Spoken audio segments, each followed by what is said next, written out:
आज का हमारा टॉपिक है प्रकाश का परावर्तन। इसको इंग्लिश में कहते हैं रिफ्लेक्शन ऑफ लाइट। अब इसका मतलब समझिए क्या है। ये जब लाइट किसी भी परावर्तक तल पर पड़ती है, ये परावर्तक तल है जहाँ पर से आएगी रिफ्लेक्ट होकर चले जाएगी। तो इस तल पर जब पड़ेगी सरफेस पर और लाइट आएगी फिर चली जाएगी अपने मार्ग में वापस लौट के, तो इस क्रिया को कहते हैं परावर्तन, रिफ्लेक्शन। अब प्रकाश क्या है, पहले तो हम ये जानेंगे what is light. What is light, ये क्वेश्चन दिमाग में आता है कि लाइट क्या है। What is light.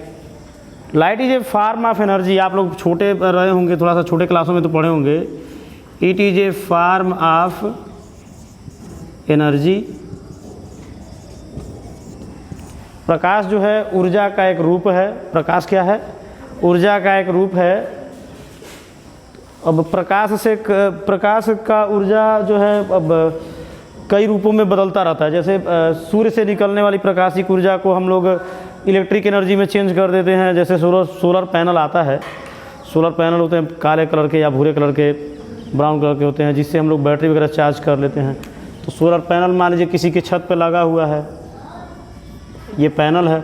अब इसमें से कनेक्शन के लिए वायर आए हुए होते हैं, बैटरी चार्ज करता है। ये पर इस सरफेस पर होता क्या है, एब्जॉर्ब होता है लाइट एनर्जी। क्या होता है, लाइट जो है एनर्जी के रूप में एब्जॉर्ब होता है। वो एनर्जी जो है स्टोर हो जाती है बैटरी में, और ये स्टोर एनर्जी का हम लोग अपने ज़रूरत के हिसाब से यूज़ कर लेते हैं। तो लाइट क्या है, आप स्पष्ट हो गया ना। Light is a form of energy. It is convert into another type of energy. इस लाइट एनर्जी को हम किसी दूसरे रूप वाले एनर्जी में भी बदल सकते हैं। हमने क्या किया कि लाइट के एनर्जी को स्टोर कर दिया और इसको कन्वर्ट कर दिया इलेक्ट्रिक एनर्जी में। ये जो हमारा सोलर पैनल है, ये क्या करता है, लाइट एनर्जी को कन्वर्ट करता है इलेक्ट्रिक एनर्जी में। तो energy is convertible from one form to another but it is not reproduce. ऊर्जा को न तो हम उत्पन्न कर सकते हैं न ही नष्ट कर सकते हैं। It is law of thermodynamics. आपने कहीं पढ़ा होगा लॉ ऑफ थर्मोडायनेमिक्स। इसकी हिंदी होती है ऊर्जा संरक्षण का नियम। ये नियम है ऊर्जा संरक्षण का नियम। ये नियम क्या कहता है, इस नियम के अनुसार कोई भी ऊर्जा न तो हम उत्पन्न कर सकते हैं और न ही नष्ट कर सकते हैं, बस इसे एक रूप से दूसरे रूप में बदल सकते हैं। अब जैसे हुआ क्या कि अब इस तरह से जितने भी एनर्जी है, जैसे हम लोग फूड खा रहे हैं, हम लोग फूड क्यों खाते हैं, एनर्जी के लिए, हमें एनर्जी मिल जाए काम करने के लिए। तो जितने भी एनर्जी के सोर्स हैं, मेन सोर्स ऑफ एनर्जी क्या है, सन। सन मीन्स सूर्य। जो सूर्य आसमान में है, ये मेन सोर्स ऑफ एनर्जी। सूर्य जो है ऊर्जा का मुख्य स्रोत है। हमारे पृथ्वी पर जितने भी ऊर्जा के रूप हैं, सबको ऊर्जा कहाँ से मिला, सूर्य से। सूर्य के प्रकाश और उसके ताप से जो ऊर्जा मिलता है, उसी को अलग रूपों में बदल दिया जाता है।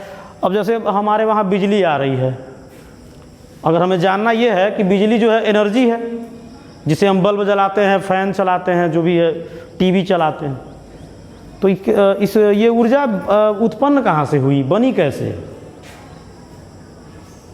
ये ऊर्जा बनती नहीं है, बदली जाती है एक रूप से दूसरे रूप में। अब इसके हिस्ट्री में जाइए तो आप खुद पाएंगे कि ये लास्ट इसका स्रोत, जो अभी पंखा या बल्ब जला रहे हैं, इसका लास्ट स्रोत जो है वो क्या है, सन। अब कैसे है जानिए। सूर्य, मान लीजिए कि सूर्य का प्रकाश जब पहाड़ी क्षेत्रों पर पड़ता है, ये पर्वत हैं, यहाँ से नदियाँ निकलती हैं, आप जानते हैं, पहाड़ों पर बर्फ़ जमे होते हैं ऊपर।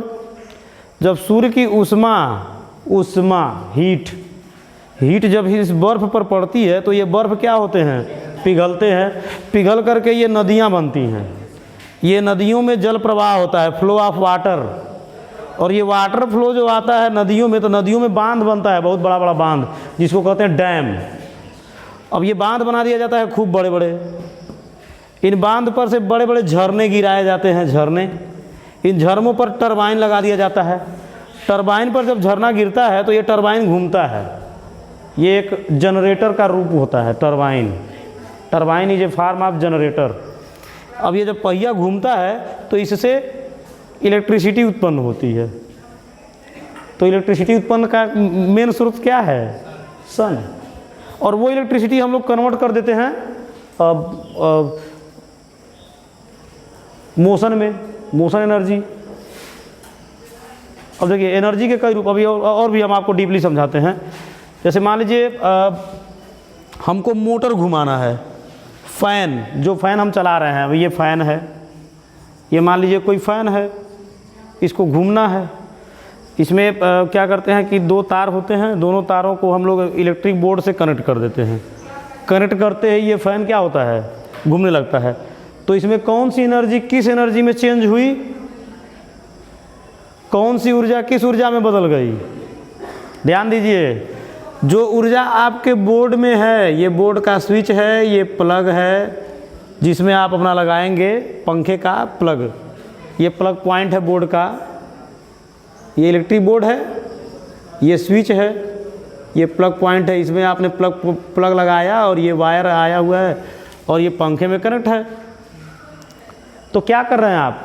आपको सन से एनर्जी मिली है वाटर को, और वाटर ने एनर्जी दिया टरबाइन को, टरबाइन ने उस एनर्जी को कन्वर्ट कर दिया इलेक्ट्रिक एनर्जी में, और इलेक्ट्रिक एनर्जी आकर के फिर से इसको क्या कर रही है? गतिज ऊर्जा, गतिज ऊर्जा में बदल रही है। विद्युत ऊर्जा किस में बदल रही है? यांत्रिक ऊर्जा। ये यंत्र चल रहे हैं, देखिए जब विद्युत से यंत्र चलेगा तो विद्युत ऊर्जा किस में बदलेगी? यांत्रिक ऊर्जा में। और जब यंत्र से विद्युत उत्पन्न होगा तो यांत्रिक ऊर्जा किस में बदल जाएगी? विद्युत ऊर्जा में।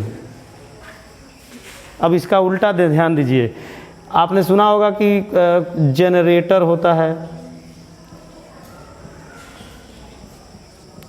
जब घरों में शादियां होती हैं या कोई फंक्शन होता है तो जनरेटर आता है, एक इंजन होता है जिसमें आगे छोटा सा टरबाइन बंधा होता है।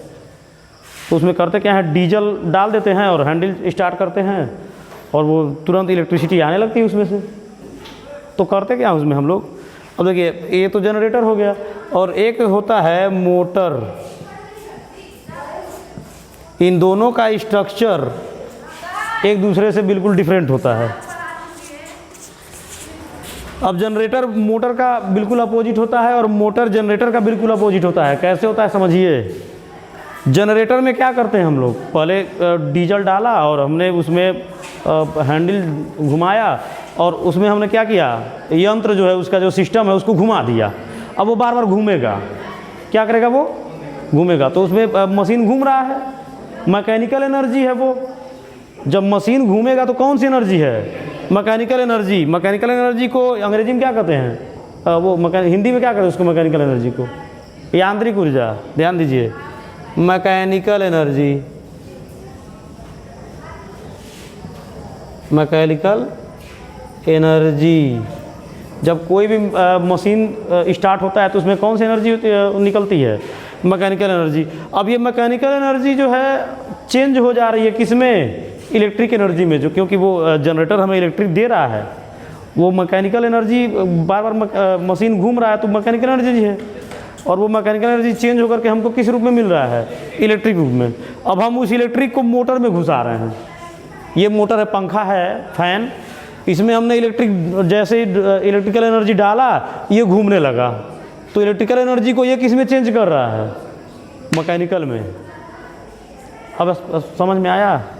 एक बार फिर से ध्यान दीजिए, हमारा पंखा बिल्कुल इस समय रुका हुआ है, फैन जो है रुका हुआ है, कोई एनर्जी न उसे मिल रही है न उसमें से कोई एनर्जी निकल रही है। जैसे उसमें इलेक्ट्रिकल एनर्जी हम डालते हैं, जैसे वायर के थ्रू हम उसमें इलेक्ट्रिकल एनर्जी फ्लो करेंगे, तो उसमें जब इलेक्ट्रिकल एनर्जी फ्लो होगा तो वो क्या होगा, मशीन उसका घूमने लगेगा, यानी मैकेनिकल एनर्जी में वो कन्वर्ट हो जाएगा।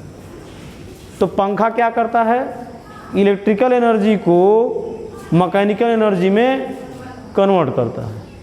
और जनरेटर क्या करता है? मैकेनिकल एनर्जी को इलेक्ट्रिकल एनर्जी में। इतना समझ में आया आपके? तो आप अच्छी तरह जान गए कि जनरेटर और मोटर बिल्कुल एक दूसरे के अपोजिट होते हैं। जनरेटर क्या करता है? इलेक्ट्रिकल एनर्जी को प्रोड्यूस करता है मैकेनिकल एनर्जी को कन्वर्ट करके। और मोटर क्या करता है? इलेक्ट्रिकल एनर्जी को कन्वर्ट करता है मैकेनिकल एनर्जी में। तो हम लोग जहाँ थे वहाँ फिर वापस आते हैं। अभी तक हम लोग पढ़ रहे थे form of energy, changes of energy. अब आते हैं लाइट में। What is light? Light is a source of, light is a main source of all type of energy. प्रकाश जो है एक ऊर्जा का रूप है। अब इसकी सहायता से क्या होता है? मान लीजिए कमरे में कहीं से कोई लाइट नहीं आ रही है, रात का, बिल्कुल रात का समय चल रहा है और न कोई बल्ब जल रहा है न कुछ, तो क्या आपको कुछ दिखाई देगा? डेस्क बेंच कुछ दिखाई देंगे? कैसे दिखाई देगा? जब कहीं से कोई लाइट आएगी। तो ध्यान से समझ लीजिए पहले,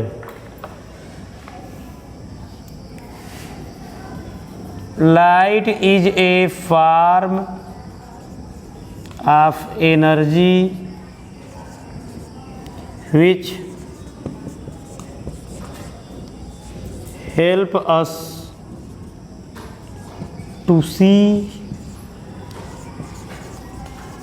everything। इसको समझिए, light is a form of energy. प्रकाश जो है ऊर्जा का एक रूप है, विच हेल्प, जो हमारी सहायता करता है। प्रकाश क्या करता है? हमारी सहायता करता है टू सी एवरीथिंग, सभी चीज़ों को देखने में। अब आपको ये व्हाइट बोर्ड दिख रहा है, हम दिख रहे हैं क्योंकि हमारे और आपके बीच में लाइट है। जब लाइट हमसे होकर आपको जाएगी तो अभी आप हमको देख पाएंगे।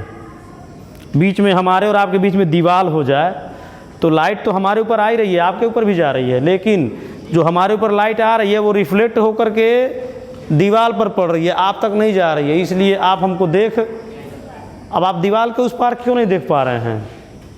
क्योंकि जो लोग दीवार के उस पार हैं, लाइट तो उन पर भी पड़ रही है लेकिन रिफ्लेक्ट होकर के आपकी आंखों तक नहीं आ रही है। बीच में दीवार जो है उसको रोक दे रहा है, इसलिए आप दीवार के उस पार नहीं, ये रिफ्लेक्शन है। इसी को हम यहाँ पढ़ेंगे, रिफ्लेक्शन। अभी मैंने लिखा ना ये रिफ्लेक्शन ऑफ लाइट, हमारे लेसन का यही नाम है, प्रकाश का परावर्तन। जब किसी सरफेस पर लाइट पड़ता है और वो रिफ्लेक्ट होता है तभी वो सरफेस हमें दिखाई देता है। अब ये मार्कर हमें दिख रहा है क्योंकि इस पर जो लाइट पड़ रही है वो कहीं से भी आ रही है, बल्ब से आ रही है, सन से आ रही है, कहीं से भी आ रही है। इस पर लाइट आ रही है, पड़ रही है और वहाँ से रिफ्लेक्ट होकर के हमारे आँखों में आ रही है, तभी हम इसको देख पा रहे हैं। और वे वस्तुएं हम नहीं देख पाएंगे जिनकी लाइट हमारे आँखों तक रिफ्लेक्ट होकर के नहीं आएगी। हम हवा देख पाते हैं, हम हवा को इसलिए नहीं देखते हैं क्योंकि हवा के कणों में जो लाइट पड़ रहा है वो रिफ्लेक्ट होता ही नहीं है।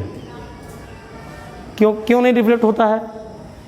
Because air is a transparent medium. हवा क्या है? ट्रांसपेरेंट मीडियम है, पारदर्शी माध्यम है। अभी हम आपको ये एक हेडिंग यहाँ पर लिखे हुए हैं, प्रकाशिक माध्यम। 3 प्रकार के माध्यम होते हैं। Light medium is 3 type of light medium. पहला क्या है? ट्रांसपेरेंट। दूसरा क्या है? ट्रांसलूसेंट। और तीसरा है ओपेक। इन तीनों के बारे में ध्यान से सुनिए, ट्रांसपेरेंट, ट्रांसलूसेंट एंड ओपेक। अब मान लीजिए कोई बिल्कुल कांच है, आर पार दिखने वाला, चश्मा लगा लिए, चश्मा से आर पार आप क्यों देख पा रहे हैं? क्योंकि वो ट्रांसपेरेंट है।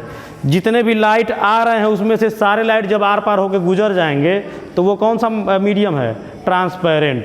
और ट्रांसलूसेंट, जब कोई कांच है, मान लीजिए चश्मा ही है, उसका शीशा है, उसको आप घिस दीजिए, बालू में रगड़ दीजिए। अब रगड़ने के बाद उसको लगाइए, कितना साफ दिखाई देगा आपको? मतलब हल्का हल्का दिखाई देगा ना, उतना साफ तो नहीं दिखेगा जितना दिख रहा था। अच्छा, मान लीजिए कोई तालाब है, तालाब में न कोई मछली है न मेढक है, उसका पानी बिल्कुल साफ़ है। तो आप तो नीचे के मतलब तालाब में पानी भी है लेकिन फिर भी नीचे की चीज़ों को आप बहुत ध्यान से देख लेंगे। कोई पत्थर अगर पानी के तली में बैठा है तालाब के नीचे तो उसे आप देख लेंगे और उसमें जा कर के थोड़ा सा दौड़ धूप मचा दीजिए, फिर आकर ध्यान से देखिए। ये ट्रांसलूसेंट मीडियम है, बहुत थोड़ा थोड़ा आपको दिखाई देगा, स्पष्ट नहीं दिखाई देगा। तो बालू में घिसा हुआ कांच कौन सा मीडियम है? ट्रांसलूसेंट। अब इसको हिंदी में समझिए। ट्रांसपेरेंट क्या होता है? पारदर्शी। और ये ओपेक होता है अपारदर्शी, और ट्रांसलूसेंट होता है पारभासी। ये ध्यान से समझिए। पारभासी, आर पार आभास करना।